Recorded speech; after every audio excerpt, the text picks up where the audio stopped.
The Wyrmskull Throne, an adventure from 2nd edition Dungeons and Dragons, made for characters of levels 4 through 7. This adventure was written by Stephen E. Skind and Thomas M. Reed. Here's the cover. You can see the Wyrmskull Throne itself and its principal villain, Gantar Krauk. I'll note this particular adventure is the precursor for Storm King's Thunder, a later 5th edition campaign, whereas the Wyrmskull Throne, again seen here in this underwater environment, is a powerful artifact that comes into play in Storm King's Thunder.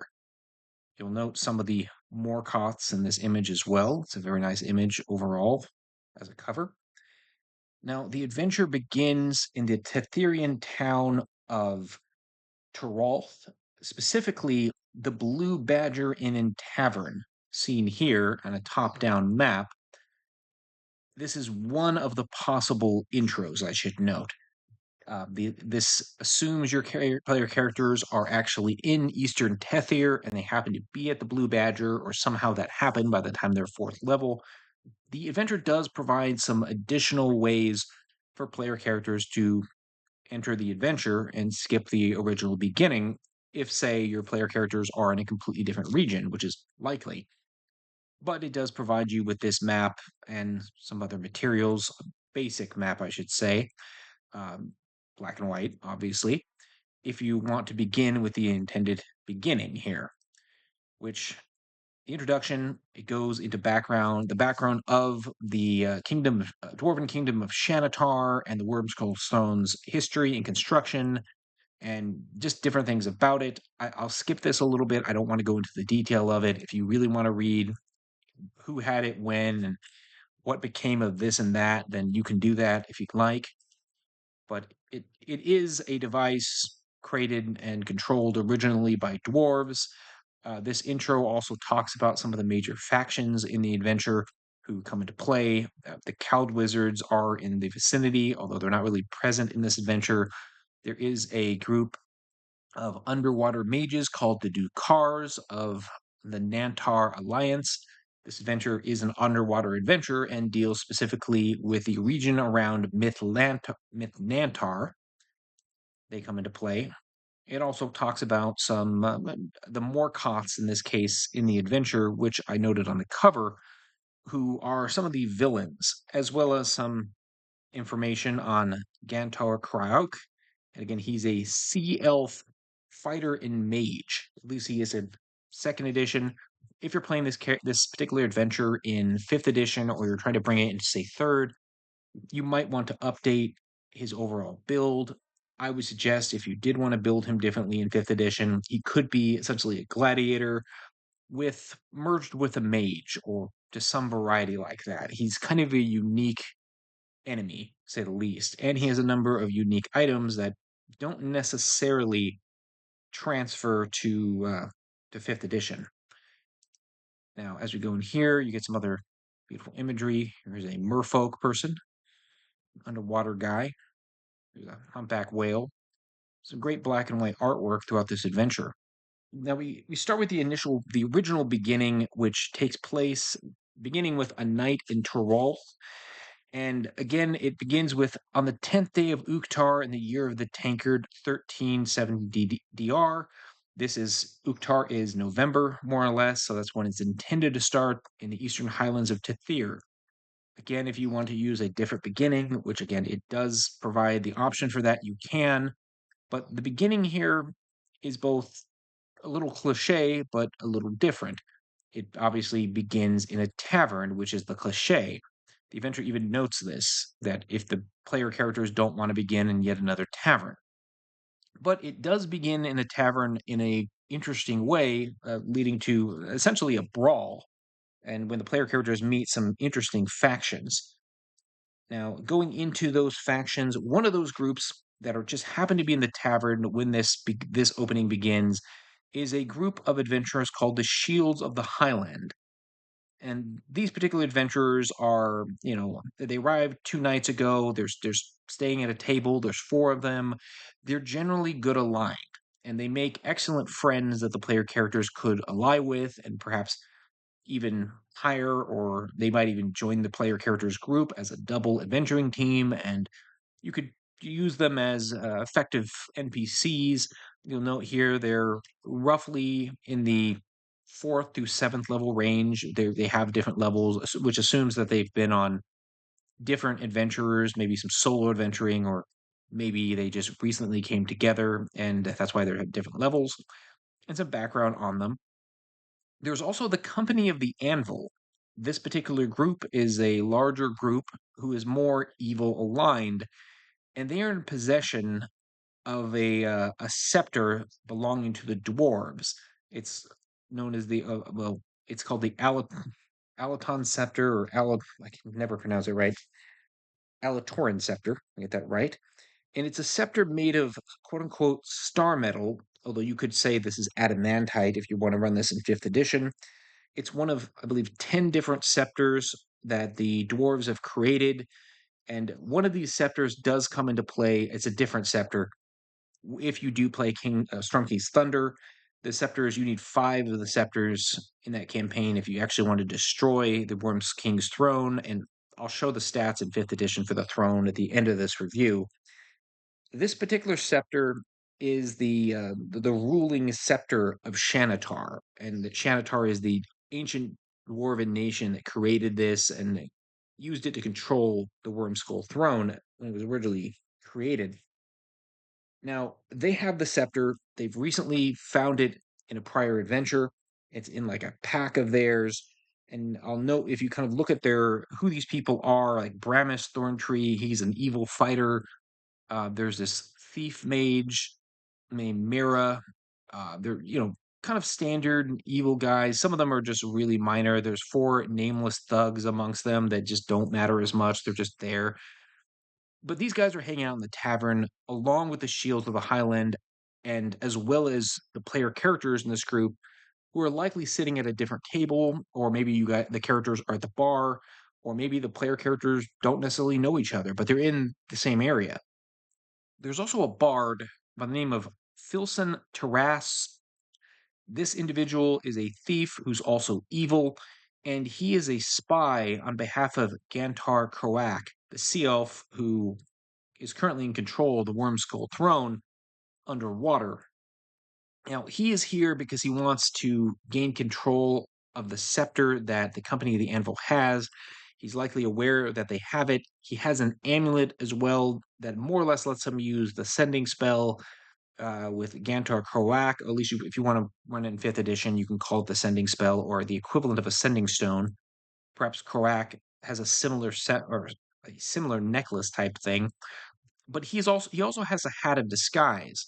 So he's been able to infiltrate and follow the Company of the Anvil to the point where they got here, and is sitting one table away when they are drinking, in the bar here.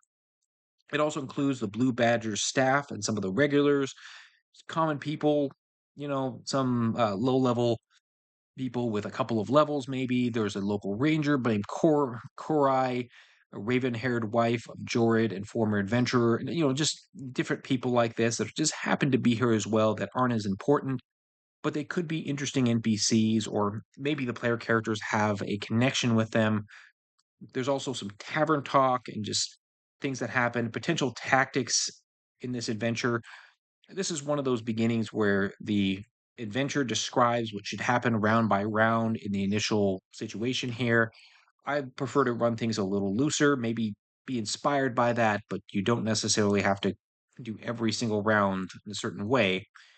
But here's some basic information about, like, say, the town of Teralt, information on the Blue Badger that the player characters might hear, information on some gnolls that were recently causing problems, and different things. Now, it's notable in the adventure as well that the player characters are expected to have arrived in Toralth and come to this area more because there are a lot of roaming monsters in the wilds of this area. And they might be manticores, they might be some sort of giants, they might be, well, gnolls, and there are probably some bounties for these creatures, and the player characters are essentially monster hunters Although you could come up with a different reason why they might be in Tyrol. Maybe they have a personal connection with the innkeeper or something like that, or maybe they know the signs of the Highland or the shield of the Highland or something like that. In any case, the player characters are here when these other two adventuring companies are here. The Shields of the Highland are kind of just a red herring. They really don't have much to do with the adventure unless the DM wants them to, or if the PCs need help. But the Company of the Anvil are problematic to say the least. Now, I will note before I go to what happens in here some abilities and information about the ruling scepter of the Shanatar, which is the scepter that the again Company of the Anvil has. It's one of 10, as I noted. It's all made of dwarven. Most of them are made of mithril, but this one is made of star metal, and it is the one that is meant to control the others, at least somewhat. It has a few major powers, notably a power called War, which would be most likely in the dwarven language. It's a command word. Essentially, really what all it means is this scepter acts as a mace or club that is a +3 club. It's not really a command word in this case, but the others are. But it's a +3 club normally, but within I think 100 feet of the Wyrmskull Throne, it's suddenly treated as a +6 club or mace, depending on your DM's preference.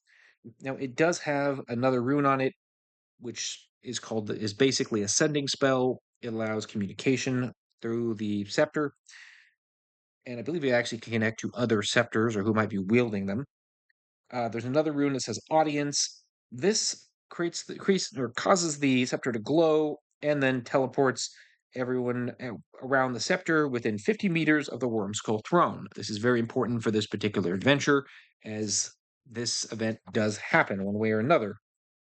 There's also another rune called Arrival, which essentially chimes, or the scepter chimes whenever it's in close proximity to the Wyrmskull Throne, and the chimes might increase if the player characters or the scepter get closer to it.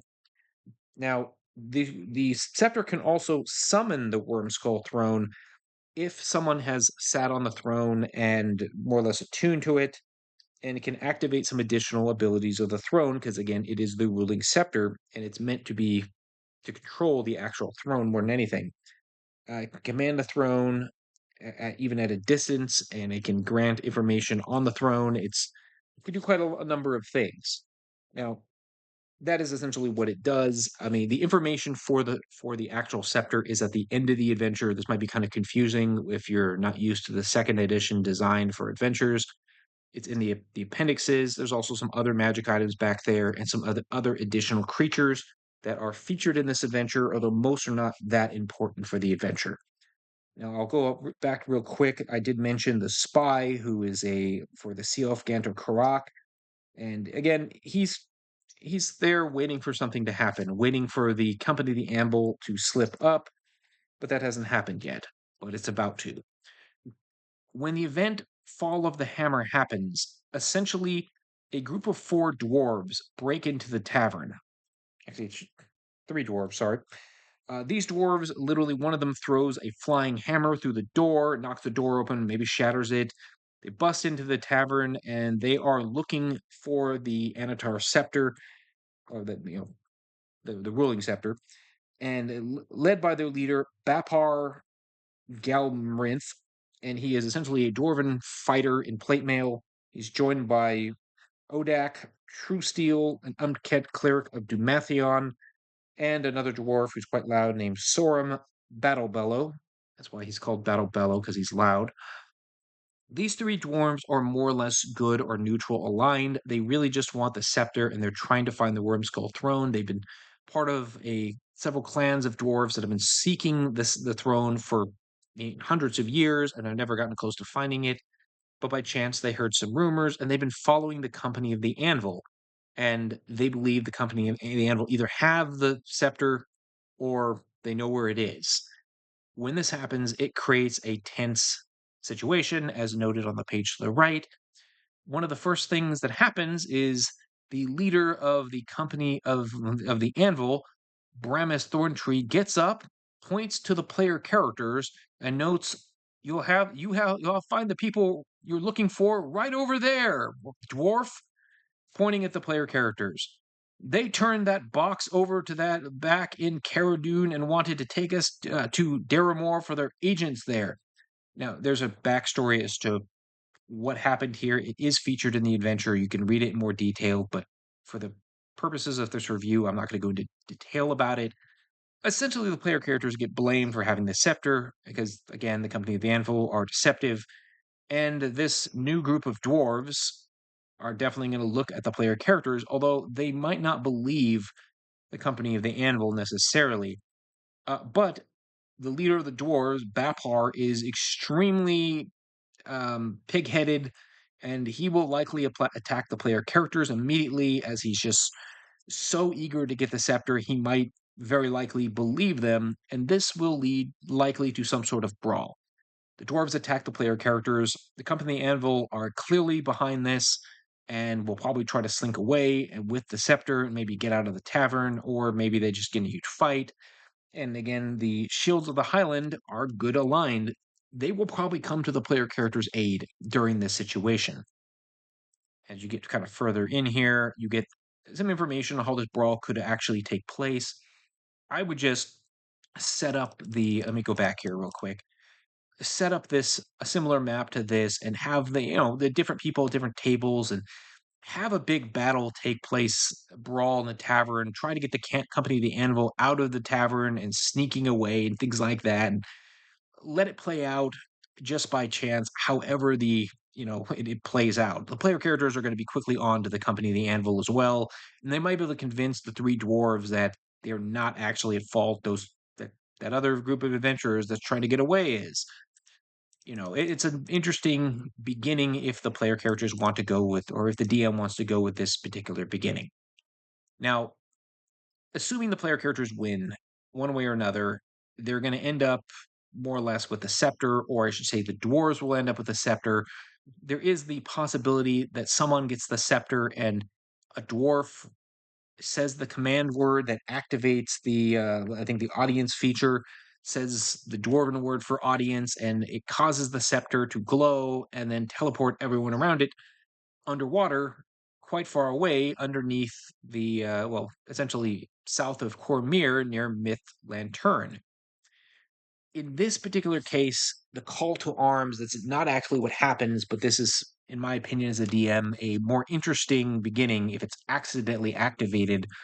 But these dwarves, if they're alive, they know what the scepter is, they know about its command words, and they likely might even just hire the player characters if they, survive and realize the player characters help them in reality deal with the company of the Anvil, and might hire them to come with them to try to find the Wyrmskull Throne, and might offer to simply pay them or give them a share of any of the treasure they find. There's a lot of different things you can do here. I personally, when I ran this adventure, I ran it in 5th edition, and I didn't run the beginning exactly the same here. I used the adventuring companies, the two companies plus the dwarves, but I ran it in combination with an adventure called The Haunted Halls of Evening Star, where these different adventuring companies were in the area, and one of them had the scepter, and they were doing different things with it, and it was run a little bit differently. But this adventure does not expect you to have to use the initial beginning. You can really do your own beginning. Again, it does provide some other options if you don't want to do the bar one brawl, which is, to be fair, quite complicated, and with all these extra NPCs running around is going to be a little bit of a slow battle, but it could be really fun for the right group. But it does require you to set everything up, and the player characters happen to be in Toralth. Then again, you could just switch the town out with a different town, and it probably wouldn't be so bad. The only reason you're using Toralth is it connects to the background of the story that the company of the Anvil has, and when they mention certain towns and what they say. Now, one way or another, the player characters are going to end up being teleported either willingly or by accident. The accidental teleportation is what I did, and I think it's actually a better idea. But there are again, here's some additional ways the player characters could be involved in the adventure if you want to use them. The PCs are hired to guard the scepter and its bearer, and are part of the company of the Anvil's hired help instead. They could be hired by a merchant named Abavar Gulak to escort him and his cargo to Daramar. This is a location in Tethir and all that, or any one of these other possible ways of starting the adventure. Again, you don't have to go with the original version of the beginning. You can if you want. And in my case, I didn't actually use it. There is a note about monster hunts, and this is what I mentioned earlier. The player characters are likely going to be in the area because there's been like canthropes causing problems in the area. There's been gnolls that have been, just causing all kinds of problems and different things like that. And you could go with that as well. But eventually, the player characters are going to be teleported and they're going to end up, well, under the sea and all that. Now, when you get to this part of the module here, you will note there's this beginning called the Rising Chaos. You will not need this for the most part. This is to be used if you're running a quote Saros campaign. This was a campaign in second edition dealing with an underwater region around Myth Nantar that is connected to this adventure. It's kind of a precursor to this. If you happen to be running this, then that campaign ties into this story this way. And what it is, Myth Nantar is essentially the mythal of Myth Nantar allows people around it within a certain vicinity to breathe the water, even if they normally can't breathe the water, and then they can become more accustomed to water breathing over time. They also ignore the pressures around within the mythal's control, and they also, because of depth and all that, and they ignore the temperatures that can be caused by being in water and all that. It's essentially like being in a fish tank adventure with various things you would see in a fish tank, and all that as part of the adventure, like giant crabs being around and crazy fish and merfolk, and without having to go, and deal with a lot of the nuisances of going into incredibly deep depths and how that would affect the player characters and all that. It kind of erases those penalties if they're in the waters around Myth Nantar, and in this case, the player characters will be north of that, but still in the vicinity. Now, you can begin with Don't Panic, It's Only Water. This is descriptive text, which is great. You can read it if you want to describe what happens, whether or not the player characters were hired by the dwarves or the dwarves are there, or everyone in the tavern got teleported and the brawl continues underwater, which is even more interesting if you want to just pull the rug out of from the player characters, and the bartender too. Everyone's underwater trying to figure out what just happened. But the player characters start underwater about 30 feet above the ground underwater, and there's a bunch of shipwrecks all over the place down here underwater that have been almost placed where they are. In fact, some of them have been placed. Player characters arrive in the magical field of the Mythal, as I noted, and there's some information specifically about it and what it does. It could be very likely that the spy that I mentioned earlier, the bard, might have something to do with this. Maybe he knows the command word and he activates it early to get the scepter to bring as many people as they can during the brawl to this area. And he knows that roughly where Gantor Korak is, and Gantor Korak is in the area with the Wyrmskull Throne. The scepter teleports the player characters within like 100 feet or something like that of the throne, not necessarily in any particular direction. Now, when the player characters arrive, there's shipwrecks everywhere. One of those shipwrecks is called the Prismatic. It's a crashed and sunk Thayan ship. It recently sank and settled here. There's a large hole in the starboard side. I'll note I've redone most of the maps for this adventure. I didn't do the Blue Badger Inn yet, but I will show you my maps on here, and I do have my maps on Patreon and some other places if you really want to look for them and get a copy of them. Here's some basic information, descriptive text as well, including what Bapar might say once he's teleported. In this case, the Wyrmskull Throne might actually appear at this point, and you might actually see Gantor Korak on the throne as he makes his appearance, although he likely won't stick around. You don't have to run it like that. You could run it that they just show up in the area and Gantor is not there yet. But the important thing is the player characters arrive at the Prismatic, the Thayan ship, and have to deal with what this ship is and some other things in the area. Now, as the player characters come here, they can explore the Prismatic. And again, this is one of many ships in the area, but it is one of note. Gantor Karak's actual base of operation is actually a little bit away from this location. I think it's northeast, like a couple hundred yards away, and it's essentially a cave underneath another ship.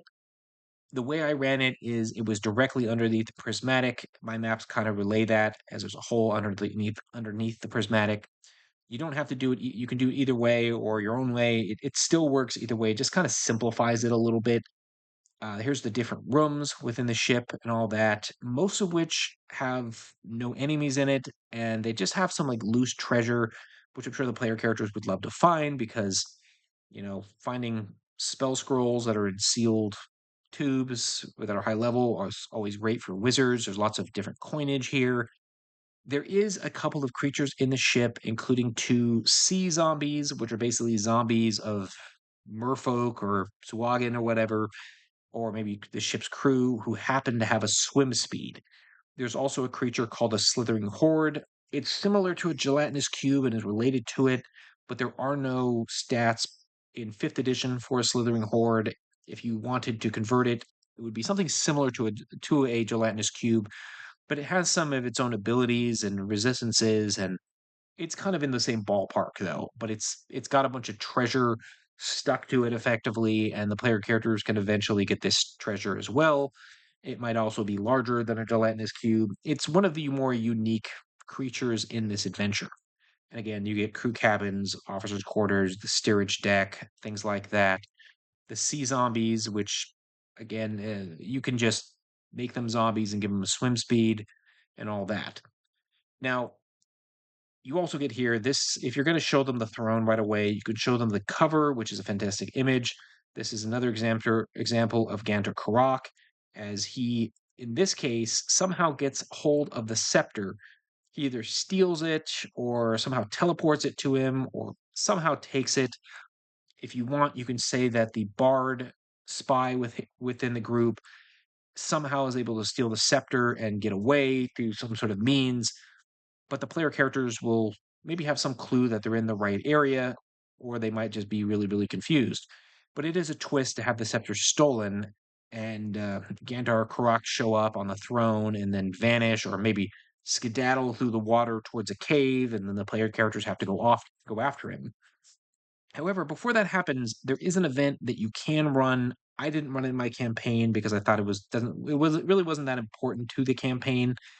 Essentially, the Dukars, which are that group of mages in the area that are based out of Myth Nantar, show up, and they're basically a ship is sinking above by chance. Maybe there's a storm above, and they're guiding the ship down to the bottom the water and letting it settle. And it accidentally lands on part of the prismatic, causing the bow to sink down and the rest of the ship to push up, causing anyone on the deck to be flung up in the air, potential a bunch of damage, and it's kind of an odd situation.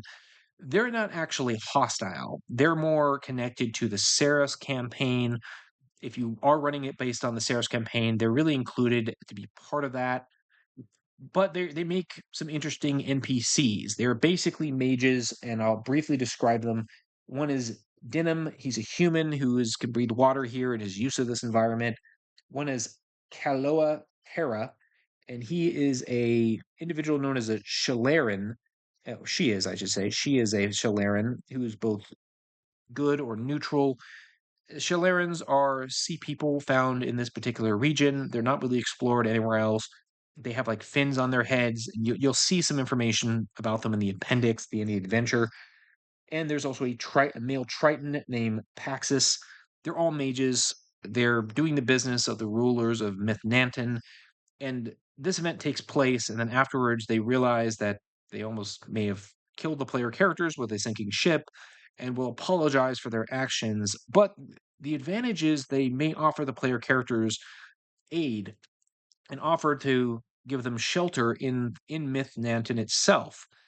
Now, if you feel like this particular situation doesn't need to be part of your campaign, I personally didn't use it, and you can skip it, then just skip it. It does provide more of a connection to Myth Nantar, and it gives the player characters more of a base to go back to, and some information about where they are, and maybe ability to trade supplies. if you really want to do that, but it would involve you as a DM having to kind of build Myth Nantar out a little bit more than it is, or finding more information on it. Eventually, though, the player characters will, one way or another, get involved with trying to recover the scepter or just grab the throne or deal with whoever's behind it, in this case, Gantor Karak and all that. And it will lead to the next part of the adventure, which is called Into the Twisting Tunnels. Now, this segment is more or less a dungeon crawl, and it is the really meat and potatoes of this adventure. There is some basic information, like most dungeon crawls. There are a number of traps. When you're playing this particular area, this is dungeon crawl, there are markers on the map that are traps, and the DM is expected to pick or roll randomly amongst these traps to use them. If you're running this in fifth edition, you can probably come up with a pretty good fifth edition version of these. They're pretty simple for the most part. Plus, there are, I think, 6 magical traps that you can also use. They're old spells. You can switch many of them out to like glyphs of warding with specific abilities. That's kind of what they are. That are, a lightning ball, kind of like a lightning bolt, for example, a slow spell, things like that. And there are some locations on the map that might seem confusing because they say just are. What this is a blank area that the DM has the option of adding in as a layer. And it could just be a group of monsters layer there, like some Suwagan that serve Gantor Karak, or some other creatures, a giant crab, a Chul, Miru, and other things like that. I'll note, by the way, some of these creatures that could be in one of those layers could be present at the prismatic, or could be in the immediate vicinity, or maybe near wherever the entrance is to the actual tunnels here. And for example, when I ran the adventure, my player characters appeared in the water along with a random dragonborn sorcerer who joined them. And they fought a group of Mero as soon as they appeared, who were just in the area. This makes the prismatic a little more interesting as a beginning, and then they explored the ship itself. Now, you'll notice there are keyed rooms, of course, like many different adventures that are dungeon crawls. There are some random treasure. The player characters might find it this heat vent, and it's only supposed to be one of these things, not all of them. Some of them are more interesting than others. I think my player characters ended up with the Ring of Free Action. But other connecting tunnels, just different locations. There is a sea hag located in a hidden area, and we'll get to the map in just a second here. Sea hag stats from second edition. Again, a lot of these creatures at this point are essentially easy to convert to fifth edition. Some not so much. There is an area where there's some Locatha. These are fish people who are not hostile necessarily. And these particular individuals have levels. In this case, this one is a 9th level ranger, one is a 8th level druid. In 5th edition, there are stats for Locatha, I believe, but you could just make this one a basic druid, or maybe 2 druids if you want. They're really not that important to the overall story, and so you can do what you want with them as a DM, and see what happens. Essentially, they're more like NPCs that could help the player characters if they're overwhelmed. Is their purpose really? But there also are Keatua, which will be throughout this particular adventure, who serve Gantor Karak. If you're running in fifth edition, you could use the basic Keatua here, and there are some people that are in slave pens. Here's the map, by the way. Now, when the player characters first come here, before I go into any more detail, they come into this area over here, and there's 2 little layer areas nearby. Again, these could be just like a group of 2 different enemies that just flank the player characters in the entrance. It shows the cave entrance, and just that's it. This might be a problem if you're running this, say, on Roll20, and you need whatever's outside the cave. You might want to create an underwater cave entrance map, maybe connect it to this, so that in case the player characters want to leave the cave for a battle here. I put a bunch of giant crabs in this area, and then the hag's lair is right here.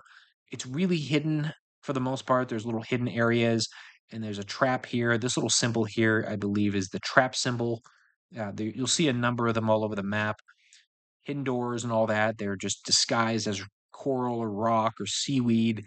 Lots of little chambers with these rocky growths. This is where you start fighting all the Kiatua back here, and then the prisoners are back here. Another random layer room. A lot of these areas are really tight quarters. I mean, these are 5 foot tunnels and all that. And a lot of them are behind these secret doors. The player characters may not notice all these areas. They might only like cut through this way and find this quick little route here. My player characters didn't find all these at first and had to started thinking about it and kind of realized like, wait a minute, maybe there's some secret things here. There's also this back area down here. Here's the heat vent over here. Again, just more random potential places. As the player characters cut through here one way or another, there's these long tunnels, more layers, more layers. I think I put Suwagan in here, another hidden layer with some traps. And then finally you get to this area here, which I'll talk about more with more hidden areas. But there's also these creatures called Quelzarn, I believe is what they're called. They're basically like somewhat intelligent giant eel creatures that are unique to this adventure that are swimming around these large chambers. But this is also where the player characters might encounter a number of Morkoths. Now, these Morkoths in second edition had different roles. Some of them were spellcasters, some of them were military Morkoths that were just more melee based. If you're running in fifth edition, honestly, you could just run a basic version of the Morkoth unless you really want to modify everything. They're very, very dangerous. And one example you could do is before the player characters come into the area and while they're exploring the prismatic, maybe one of the Morkoths shows up with some Swagan and attacks them, which reduces the number of Morkoths that they would encounter here. There's also this hidden area up here the player characters might find with this little series of traps and doors. And what it leads to is a treasure chamber that's well hidden. My player characters did manage to find it because they were at this point searching like crazy for hidden stuff. But there was a lot of interesting treasure there in these weird little orbs, and some of it is extremely powerful. I think there's a book of Vile Darkness there, if I remember correctly. A lot of crazy, powerful magic items that could be placed there that could unbalance a campaign if the player characters find it. It's not meant to be a major part of the adventure. It's really like, oh, the player characters happen to find one of the hidden areas and maybe pass through these different traps and trials and got there. The important thing, the main direction for this adventure is they end up coming here, and there's these more traps here. There's another hidden area and a trap. They go through these tunnels, and eventually they come to this chamber here, which is very different. It's carved with I think there's a bunch of statues here, and there's like images of sea elves and all that, and a lot of rubble. There's this back area here where there's a deep spawn that might attack, will attack the player characters who serves Gantor Karak. And Gantor Karak's throne room is essentially right here, and I believe there's a hidden way of getting through this wall to get to his throne room, or at least where he keeps the Wyrmskull Throne. Now, I'll go into a little more detail about some locations here. With the prisoners, there's these things called feeble stars, and these are little starfish things that essentially keep people nullified when they're a prisoner and keeps them from being able to do anything. They're really minor creatures that would be like a 10 XP creature in fifth edition. There's no stats for them ever built, but you can kind of come up with something that works based on their original stats. More Keatua, maybe some higher level Keatua. I think there's a couple of versions of Keatua now that are Keatua monitors. There's a Keatua priest or something like that. In fact, there are two Keatua priests here. Honestly, you can just switch them out, and it'll switch out pretty easily with this. These guys, even though they're different levels in the second edition, you could just make them Keatua monitors or something similar, and they will work out just fine. It's really not that important what level they are unless you want to be an absolute purist.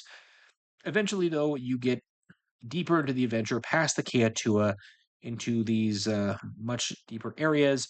You get the Quelzarn, and there is an image of them later.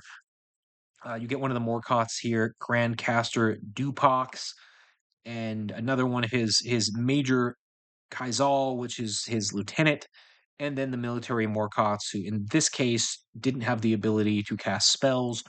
In my version, I just use a standard Morkoth, so they all had the ability to cast spells, and this made things challenging as 5th edition Morkoths can cast Chain Lightning, which is very dangerous. Sorry to be mean to my player characters in that fight. It was brutal. But there's the Quilzarn. They're basically, again, large-sized eel creatures. And eventually you get to Gantor Kurak himself and his spellbook in this case. Although, because he's underwater, it doesn't make a lot of sense for him to have spellbook unless it's one of those underwater spellbooks in 5th edition that don't get destroyed. He might be some sort of sorcerer instead, and depending on your choice of edition. You get another Morkoth next to him, who's another mage, but again, you can use a standard Morkoth in 5th edition. And you get some just basic information on the area. Again, he has the throne, he can use it, he probably has the scepter or might have the scepter. Possibly that bard from earlier might be with him. All kinds of things can happen. There's more information about where the Morkoths live. Uh, I don't know if they'd really join him or join the player characters, but there's a potential that could happen. They turn against him. There's some random skeletons. There's a lesser clay golem in 5th edition. You could make this a regular clay golem, perhaps, depending on the group's level, and just information on different rooms, as well as the treasure pit near the end of the adventure, where there are, again, here's where the Book of Vile Darkness is. There's a staff of withering, wand of flame extinguishing. I don't know if there's a 5th edition version of that, but maybe some sort of magic fire wand, something like that. But eventually you get to the last segment of the adventure to claim the throne. This deals with Gantor Korak's lair, which has just a few rooms and how to get through these different rooms and some imagery. This is one of those, I mentioned one of the Dukars earlier. This is actually who are a unique species. They had their name earlier, but this is essentially what they look like. They have these fins. You meet a female one earlier in the adventure, and I'm not sure when this guy shows up, but it could be one of Gantor Korak's forces. I'll show you their stats later. You get the image of a mage, perhaps an underwater mage. I'm not sure who this is supposed to be. It could be Gantor Karak. But there's also some giant sharks here and an Eye of the Deep beholderkin. I think you might have to find third-party stats for an Eye of the Deep beholder. There's two of them, sorry. And the player characters, probably have never fought one of these things before. They're basically like crab beholders with a couple of eye stalks, and they're interesting monsters, more or less. This adventure has a habit of throwing almost all aquatic monsters at the player characters, including these beholderkins for some reason. Finally, you get to the vestibule, which is where the Wyrmskull Throne could be, the deep spawn that serves Gandar Karak. I think you could find a homebrew version of the deep spawn. I don't think it's been transferred to 5th edition if you're running 5th edition, and just some basic information on the latter half of the adventure as you're finishing this up. In the end, the player characters or someone is going to end up with the Shanatar scepter, but the Alanatar scepter, whatever it's called, and the Wyrmskull Throne. It is an incredibly powerful artifact, and I'll show you the stats briefly in a moment. But there is an epilogue about that. What if Gantar retains the throne? What if he loses the throne? It's likely if the dwarves are alive, they will want to claim the throne, as that's why they're here.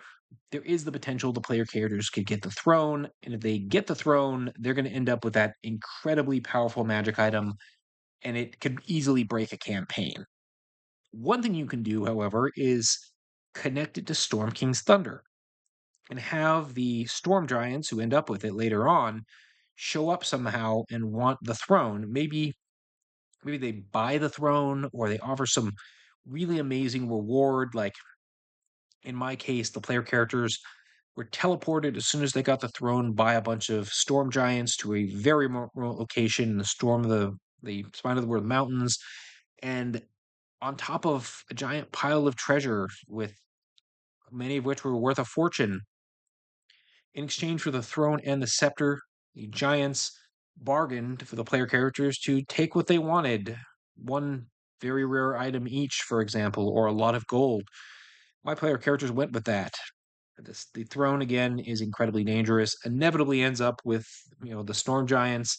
If Storm King's Thunder is supposed to happen, which would happen 100 and something years later. And that's where things will eventually go. Be very wary if the player characters end up with a throne. You could let them play with it for a while and mess around with having this awesome throne, but it will definitely attract attention and powerful enemies. Maybe a ancient dragon might show up and attack the player characters wanting it. There's any number of things can happen as a result of them keeping it.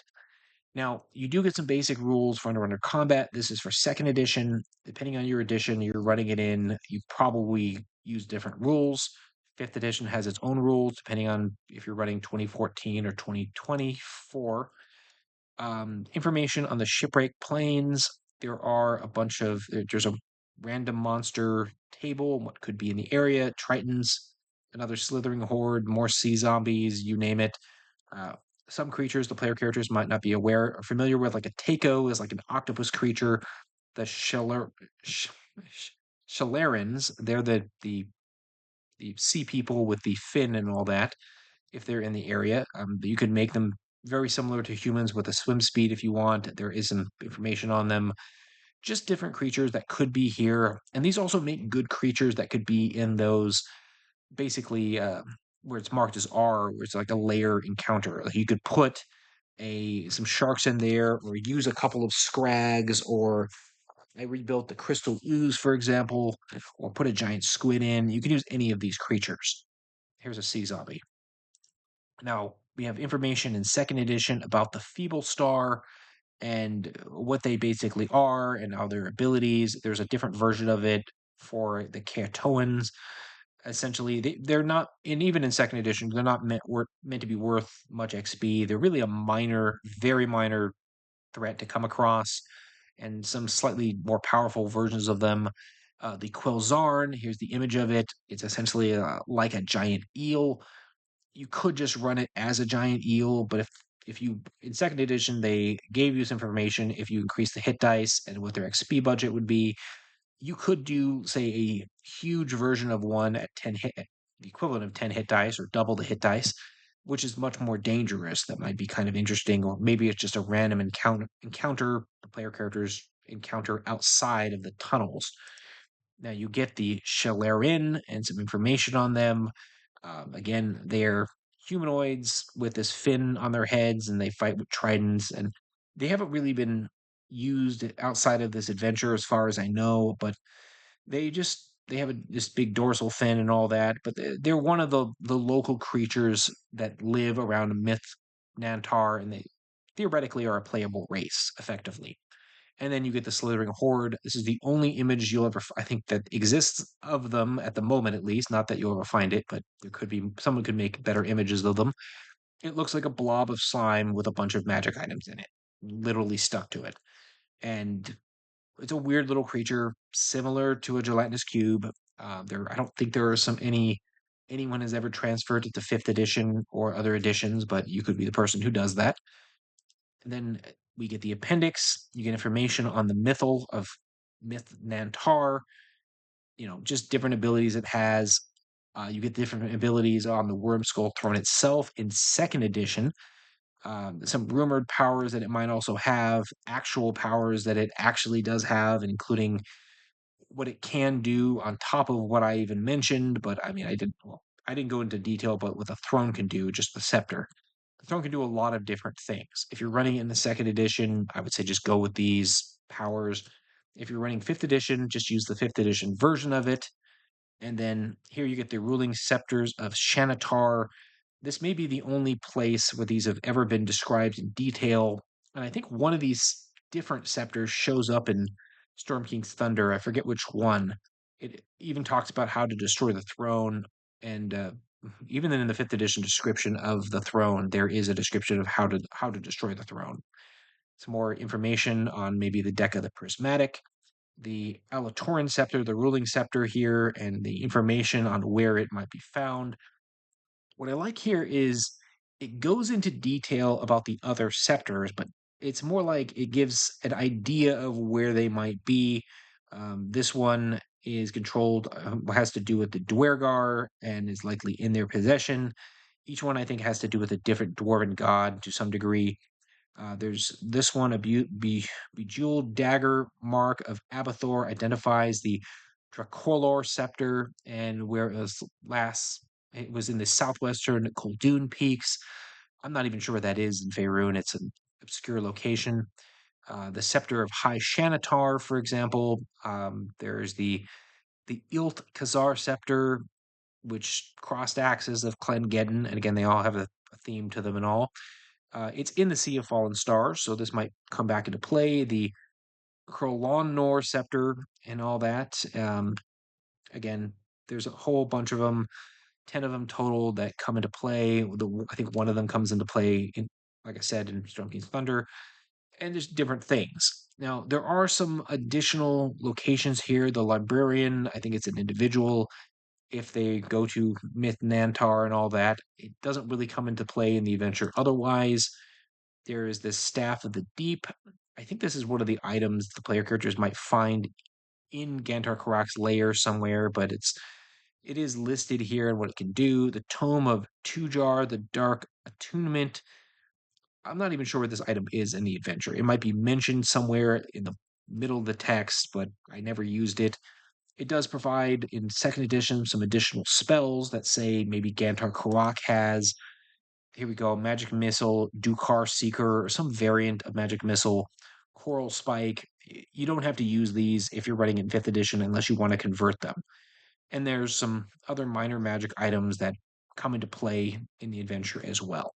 Now, going into the back here, finally, you get an ad for the original Baldur's Gate game, which is amusing, at least to me. You get a sideways map of the prismatic itself, the original map for it. You can see the different decks of the ship. You see the side view of the ship, and it's mostly sitting flat. When I created it, I put a hole in the bottom because I just put it right on top of Gantar Karak's layer to simplify the adventure a little bit because it has a lot of little odd things. You don't have to use it like that if you don't want. And then again, the back cover of the adventure itself. Now, going over here, I'll show you my redrawn maps of that I included, as well as some other information. This is what I did for the interior of the prismatic. Here's the hole I added. Again, you can cover that up or just not use it. The map of the grid. This is the outside of the wrecked area when the player characters appear, which you can connect it to the map of the interior and the player characters can go inside. This is most meant to be underwater, but it's, it doesn't have a lot of Photoshop work to it or whatever. It's really kind of simple. Here's the broken side of the hull where some of it's damaged. And then finally we get to the redrawn map of the layer. Here we go. Gantar Karak's layer, redrawn, where the player characters come in here. There's a bunch of sea stuff growing down here. This indicates there's some light source down here, but if you want to do it where there's absolutely nothing growing down here, you can. I just added it for more of a theme to make it seem more aquatic, but there could be a dim radiance that allows it to grow, and just different tunnels the player characters could go in. They're quite cramped and all that, and then this could be added to like Roll20, for example, and I have the stats for it, like how big it is and all that, listed, I believe, on my Patreon where I have this map available. Most maps that I've created for specific adventures, I allow people to download for free from my Patreon. You could just download it, and then the only people who have to pay for stuff on there are really people who want additional maps that I create for just random campaign maps, which there's quite a few maps on there as well. Now, lastly, I will show you the stats for the Wyrmskull Throne. This is for 5e Tools and Storm King's Thunder. And it's just the current updated version of the Wyrmskull Throne if it was to be found in 5th edition. The current version of the throne itself and what it looks like. They did a really good job of more or less redrawing it. And if what you would use if you want to actually use the throne and all that. Now, for this particular adventure, it's very interesting. It has a lot of different potential beginnings of what could happen in the beginning, and the beginning is a little complicated to run and a little confusing, but it is interesting and a different take on the starting in a tavern. But I like that the fact that they didn't make that a guaranteed start. You could do something different. It is interesting that it's not just one particular dungeon crawl. There is the addition of the prismatic itself, and they throw in some potential role-playing situation with the Dukars and all that, although they're not 100% necessary in the adventure. So it's not just a standard dungeon crawl, and it does, it is a water adventure. So water adventures in any context tend to be more difficult than they really are supposed to be, just because you're dealing with underwater combat and three-dimensional combat at that, and everything like that. Now, overall, other than being kind of complicated in places and having some odd sudden appearances of creatures that have really nothing to do with the adventure, it is an overall good adventure. The dungeon crawl is just it's nice that it's not the entire adventure. It goes different places, and there's some unique locations there. There's some unique creatures in this adventure, although again, there's not a lot of conversions for those creatures as of yet. But there are some surprises, and there's some unique items that have well stood the test of time and have come back into D&D, into 5th edition, as a result of how more or less interesting these items are. Let's go to the front cover here. And again, Gantor Karak is an interesting villain as a sea elf villain and all that, with the throne itself. Overall, I rate this adventure a 4 out of 5. It's not perfect. It does have some odd little things about it, but it's a fun adventure for a group of 4th through 7th level characters, whether you're running it in 2nd edition or updating it for 3rd or 5th or, God forbid, 4th edition. But you'd get a lot out of it overall as a campaign. I will say that it probably took my player characters maybe 6 or 7 4-hour sessions to complete the entire storyline. And then keep in mind, we didn't run the brawl in the beginning. I ran it as a sequel to the Haunted Halls of Evening Star. But you probably would get, depending on your group, 30 to 40 hours worth of adventures out of this particular, or 30 or 40 hours of adventuring out of this particular module. Now, guys, if you like my reviews and you want to see more of them, feel free to like this video. Please subscribe. Check out my Patreon if you'd like, and have a great day.